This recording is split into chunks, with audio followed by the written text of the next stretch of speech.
votre avis sur cette proposition de loi de Laurent Wauquiez qui va déposer aujourd'hui donc ce sujet, c'est le chef de file des députés LR, sur le voile à l'école et dans le sport. Il veut interdire le voile aux mineurs dans l'espace public. C'est un combat qu'il mène depuis longtemps, Laurent Wauquiez. Écoutez le 19 mars dernier ce qu'il disait sur Europe 1.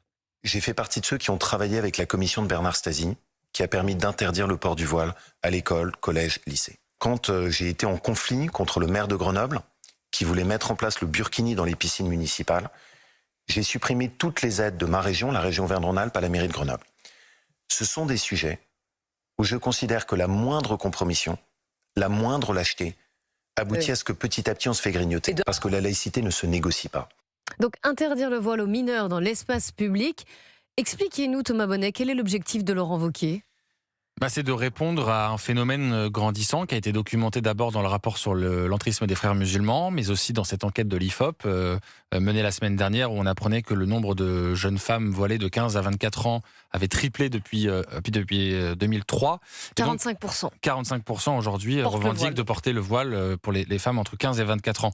Ce qui est intéressant dans la proposition de loi de Laurent Wauquiez qui a été déposée ce matin, c'est qu'il y a un seul article et ça fait porter sur les parents la responsabilité de ne pas pouvoir voiler leur enfant. Et il serait interdit, je cite, à tout parent d'imposer à sa fille mineure ou de l'autoriser à porter dans l'espace public une tenue destinée à dissimuler sa chevelure. C'est comme ça que c'est articulé.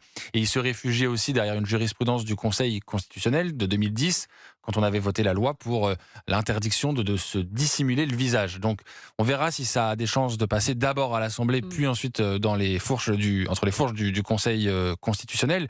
Moi j'ai quand même une nuance à apporter, c'est-à-dire que effectivement la loi doit s'appliquer, doit répondre à ces phénomènes, mais on voit que la loi ne suffit pas. Je le disais, entre 2003 et aujourd'hui, on a multiplié par 3 le nombre de jeunes filles qui se voilent. Or, en 2004, nous avons voté la loi pour interdire le voile à l'école. Ça n'a eu aucun effet. En tout cas, ça n'a pas permis de faire reculer le phénomène. Le combat, il n'est pas seulement dans la loi, il n'est pas seulement politique, il est aussi dans les esprits, dans les mœurs.